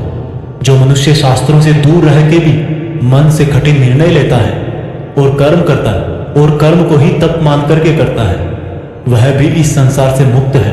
जिस तरह से भोजन भी सात्विक, राजस और तामस होता है उसी तरह से यज्ञ, तप और दान भी 3-3 प्रकार के होते हैं। फलों से किया गया भोजन सात्विक होता है। राजस भोजन स्वाद में तीखे जैसे कि मीठे, खट्टे, बहुत गर्म आदि होते हैं और तामस भोजन में जैसे दुर्गंध वाले, बिना रस के, अधपके, अपवित्र आदि हैं। इस तरह यज्ञों में शास्त्र विधि से नियत और फल की इच्छा रहित किया गया यज्ञ सात्विक है। केवल फल प्राप्ति को ध्यान में रखकर किया गया यज्ञ राजस यज्ञ है। शास्त्रों के विरुद्ध दान रहित और श्रद्धा रहित किया गया यज्ञ तामस यज्ञ है। इसी तरह से तपों में ऐसा तप जो फलों की इच्छा से रहित हो सात्विक तप कहलाता है। किसी वस्तु की प्राप्ति के लिए किया गया यज्ञ राजस तप कहलाता है और किसी की हानि करने के लिए किया गया तप तामस तप कहलाता है। इस प्रकार से दान में बिना खुद को श्रेय दिए जिसको जो आवश्यकता हो वह दान कर दिया जाए और यह समझा जाए कि दान ही कर्तव्य है, वह दान सात्विक दान कहलाता है। जैसे कि भूखे को खाना खिलाना, वस्त्रहीन को वस्त्र पहनाना, अकाल क्षेत्र में अन्न दान करना।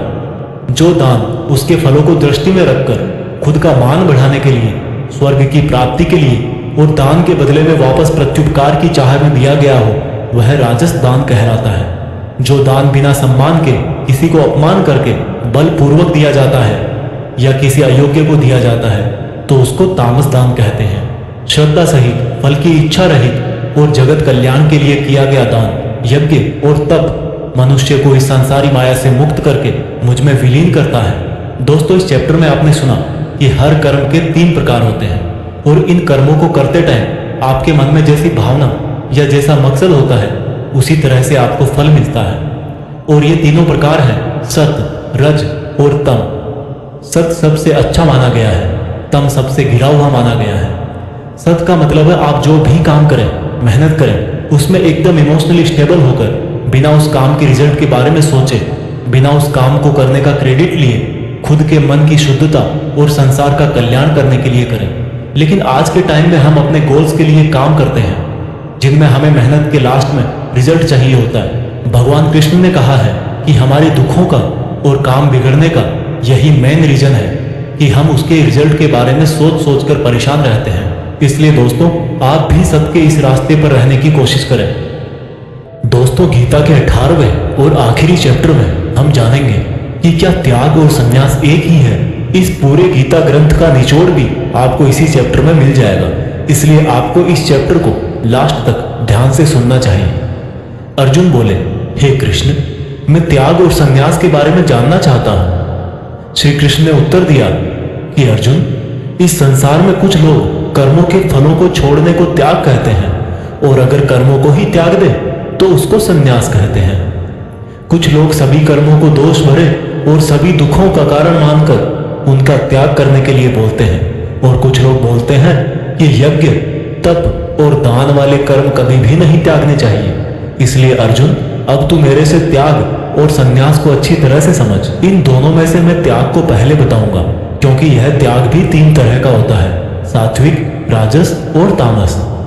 यज्ञ, तप और दान ये तीनों त्याग के योग्य नहीं, बल्कि फल की इच्छा के बिना किया गया यज्ञ, तप और दान यही सात्विक त्याग कहे जाते हैं। मतलब जो शास्त्रों में दिया गया कर्म और धर्म जिसमें फल और आसक्ति ना हो, उसको सात्विक त्याग कहा जाता है। कोई मनुष्य अगर सभी कर्मों को यह समझकर त्याग दे कि यह कर्म ही दुखों का कारण है, तो यह त्याग राजस त्याग कहलाता है। किसी अन्य मोह के कारण अगर किसी कर्म का त्याग कर दिया जाए तो त्याग को तामस त्याग कहते हैं। जो व्यक्ति किसी भी काम से ना तो प्रेम करता है और ना ही नफरत करता है, ऐसा बुद्धिमान व्यक्ति ही सच्चा त्यागी है। मनुष्य शरीर कितना भी प्रयास कर ले, लेकिन वो फिर भी पूरी तरह से कर्म को नहीं छोड़ सकता, जैसे कि सांस लेना।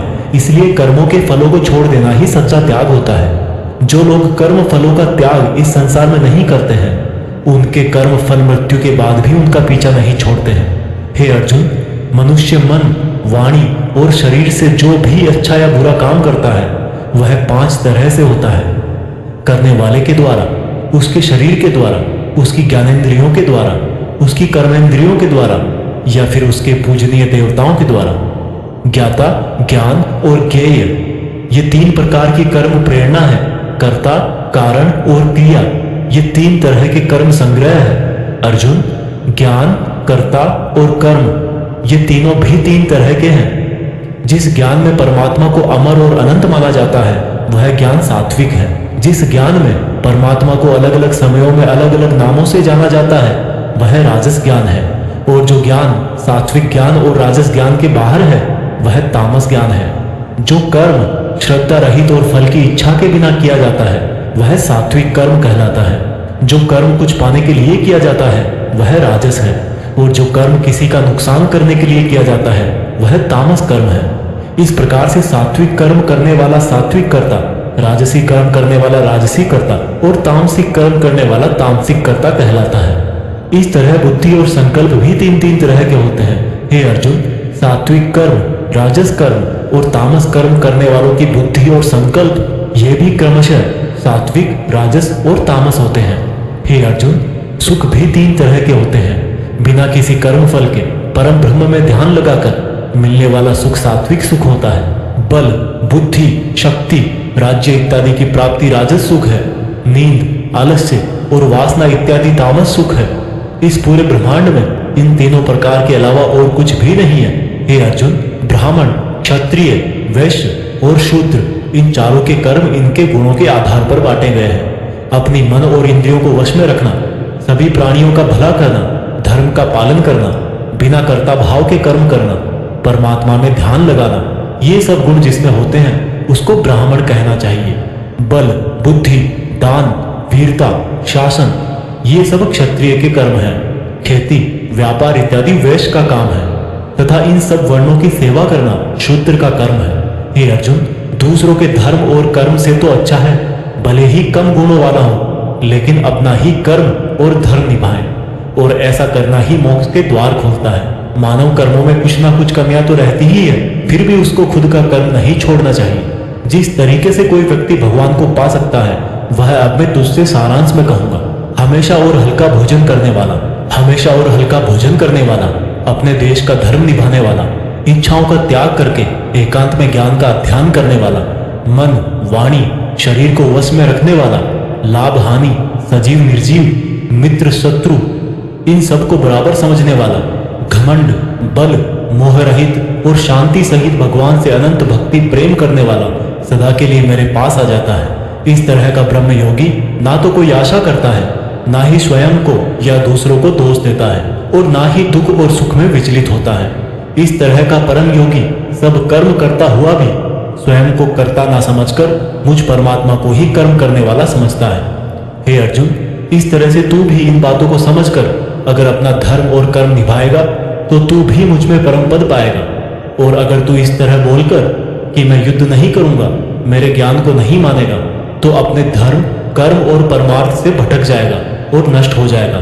हे अर्जुन, तेरे अंदर भी मैं ही हूँ, इसलिए तू सब मोह छोड़कर और इस माया से बाहर निकलकर अपना कर्म और धर्म युद्ध कर। इसी से तू मुझ भगवान के धाम में ऊंचा स्थान प्राप्त करेगा। अर्जुन, मैंने पूरे रहस्यमय और गोपनीय ज्ञान तुझे अच्छी तरह से बता दिए हैं, फिर भी तू अब जो समझकर करना चाहे वैसा करना। लेकिन अर्जुन, तू मुझे बहुत ही प्रिय है, इसलिए मेरा ही भक्त बन और मुझे ही सदा प्रणाम कर। मैं प्रतिज्ञा करता हूँ कि ऐसा करने से तू मेरे ही पास आएगा। फिर भी यदि तुझे ऐसा लग रहा है कि तू पाप करने जा रहा है, तो जब तू मेरी ही शरण में आ जाएगा तो मैं तेरे पूरे पापों को माफ कर दूंगा। इसलिए तू दुखी मत हो। और अर्जुन, तू इस दिव्य ज्ञान को उस व्यक्ति से मत कहना जो इसको सुनना नहीं चाहता, या भक्ति और कर्म नहीं करना चाहता, या परमात्मा में दोष निकालता हो। परंतु तू जिस भी मेरे भक्त को मेरा प्रिय समझकर यह ज्ञान कहेगा, वह भक्त इस संसार में मेरा सबसे प्रिय भक्त होगा। इस गीता ज्ञान को समझना ही वास्तविक ज्ञान यज्ञ है, और इस ज्ञान यज्ञ से भी कोई भक्त मुझे प्राप्त कर सकता है। हे अर्जुन, अब मुझे यह बता, क्या तेरा अज्ञान मिट गया है? अर्जुन उठकर बोले, हे परम ब्रह्म श्री कृष्ण, मैंने आपका संपूर्ण ज्ञान अपनी बुद्धि में बिठा लिया है और अब मैं स्थिर हूँ, और जैसा आपने मार्गदर्शन किया है मैं ठीक उसी प्रकार से अपने कर्तव्य और धर्म का पालन करूंगा। दोस्तों, चाहे कितनी भी मुश्किलें आए, जो इंसान खुद भगवान कृष्ण की इन बताई गई बातों को फॉलो करता है, उनको अपने जीवन में उतारता है, उसकी ना केवल पूरी प्रॉब्लम सोल्व हो जाती है, बल्कि उसे जीने का, अपने सपनों को हासिल करने का तरीका भी पता लग जाता है। कुछ लोग ये भी बोलते हैं कि गीता ज्ञान सिर्फ हिंदू धर्मों का ग्रंथ है, जबकि भगवान ने खुद कहा है कि व्यक्ति जाति और धर्म से नहीं, गुणों से ब्राह्मण होता है, और इस भागवत गीता पर सभी मनुष्यों का बराबर हक है। आज की ये दुनिया कर्म भूमि है। कर्म और मेहनत का सिद्धांत सबके लिए एक होता है। इसलिए आप सब लोग इस गीता ज्ञान को बार बार सुने, हर एज के पुरुष और महिलाओं को सुनाएं, ताकि आप अपनी कर्म स्थल के अर्जुन बनकर अपने जीवन का लक्ष्य हासिल कर